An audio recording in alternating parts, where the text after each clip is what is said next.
Assalamualaikum warahmatullahi wabarakatuh.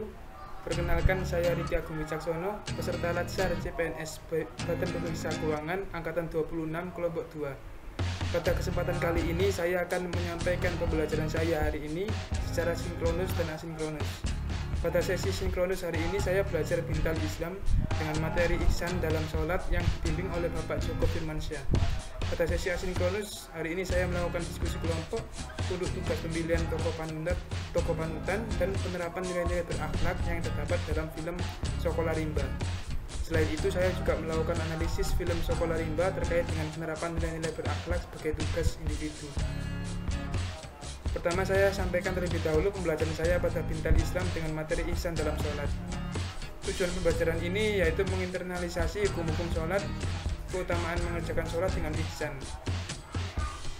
Agama Islam merupakan agama yang sesuai dengan fitrah manusia yang memudahkan dan tidak memberatkan, sebagaimana dijelaskan dalam surah Al-Baqarah ayat 185.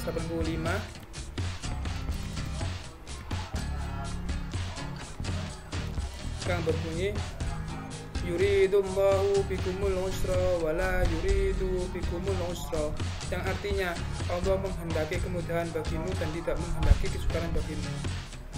Dan juga didasarkan pada hadis muttafaqun alaih yang berbunyi, yassiru wala tu'assiru wabashiru wala tunaffiru, yang artinya permudahlah dan jangan mempersulit, berikanlah kabar gembira dan jangan membuat orang lari. Dalam Islam terdapat 4 mazhab yang berbeda tetapi dapat bersatu dan tetap bersaudara. Perintah sholat diturunkan pada saat Isra Mi'raj. Kedudukan sholat dalam rukun Islam adalah yang kedua. Sholat merupakan sebaik-baiknya amal bagi tiang agama dan batas pemisah antara keislaman dan kekufuran. Hukum melaksanakan sholat adalah wajib bagi setiap muslim berdasarkan Al-Quran dan Sunnah serta ijma' ulama. Dalil kewajiban sholat ada pada surah Al-Baqarah ayat 43 yang berbunyi, Allah SWT berfirman, dan dirikanlah sholat, tunaikanlah zakat, dan rukuklah beserta orang-orang yang rukuk.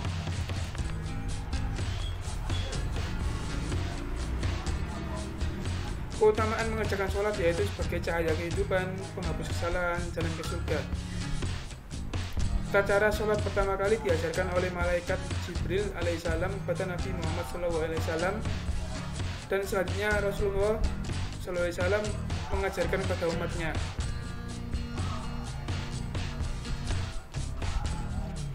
Berusaha untuk ihsan dalam sholat harus dilakukan oleh setiap muslim untuk mendapatkan kekhusyuan dan ketenangan dalam sholat. Karena pengertian ihsan sendiri itu adalah menyembah Allah seakan-akan melihat Allah dan dilihat oleh Allah. Jika kita merasa dilihat oleh Allah, maka kita akan berusaha untuk khusyuk dan tenang dalam sholat. Selanjutnya, kegiatan saya pada sesi asinkronus hari ini adalah melakukan analisis nilai-nilai berakhlak dalam film Sekolah Rimba sebagai tugas individu, dan diskusi kelompok membahas mengenai penerapan nilai berakhlak pada film Sekolah Rimba sebagai tugas kelompok. Film Sekolah Rimba ini bercerita tentang perjuangan Bu Guru Butet mengajar anak suku Rimba Hulu dan Hilir yang bernama Bungo, Beida, dan Lingkabau dalam belajar membaca dan menulis, serta menghadapi masalah eksploitasi tanah yang dilakukan oleh pengelola perkebunan sawit.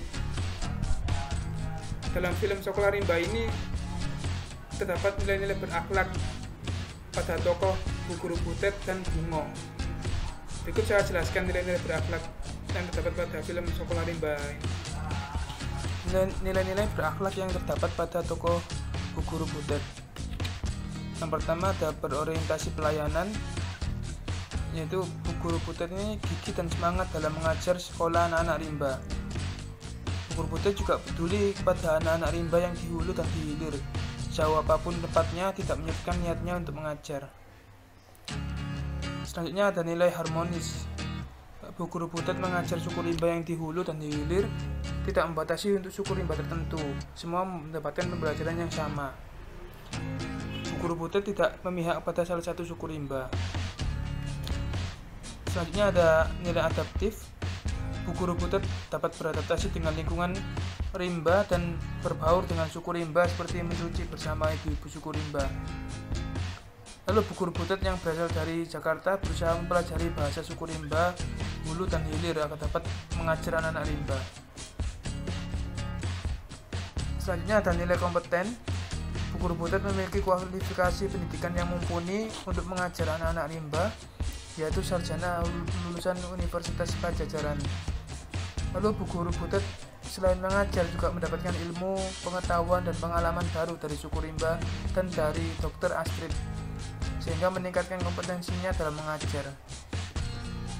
Selanjutnya ada akuntabel. Bu Guru Butet mempertanggungjawabkan pekerjaannya ketika meninggalkan kantor lebih dari 20 hari dengan menjelaskan pada teman-temannya di kantor, pada atasannya di kantor ketika rapat, yaitu tentang suku rimba Temanggung, apa yang dilakukan ketika berada di sana dan apa yang diajarkan pada anak suku rimba Temanggung. Dan yang terakhir ada kolaborasi. Itu karena Bu Guru Butet ditolak mengajar di suku rimba Temanggung, ia bekerja sama dengan Bu Parian yang tinggal di antara hulu dan hilir dengan meminjam tempat untuk mengajar anak suku rimba dan menginfokan kepada masyarakat sekitar hulu dan hilir bahwa siapa saja yang ingin belajar bisa langsung datang ke tempat Bu Parian.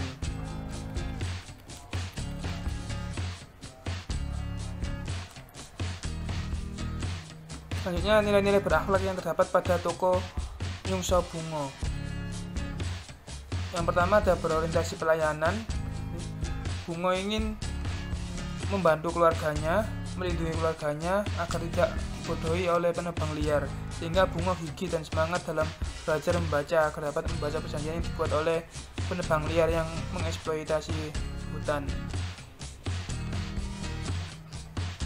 Nilai selanjutnya ada harmonis, yaitu Bungo tetap menjalankan pekerjaannya sehari-hari seperti berburu, mencari makan, meskipun sedang belajar membaca dan menulis.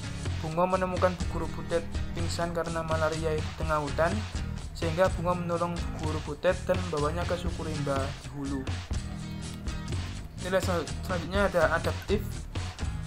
Bungo mampu beradaptasi dan mengikuti perubahan zaman dengan menerima pembelajaran membaca dan menulis dari Bu Guru Butet.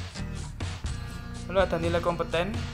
Jadi Bungo selalu mengasah kompetensinya dengan membaca dan menulis, cepat untuk memahami pembelajaran membaca dan menulis, sehingga dapat membaca perjanjian yang dibuat oleh penebang liar yang mengeksploitasi hutan. Selanjutnya ada nilai akuntabel, yaitu Bungo mempertanggungjawabkan hasil pembelajarannya membaca dan menulis kepada keluarganya. Meskipun awalnya Bungo dilarang untuk belajar, tapi Bungo bisa membuktikan bahwa dia bisa membaca perjanjian yang dibuat oleh penebang liar, sehingga dapat membantu keluarganya agar tidak dibodohi oleh penebang liar.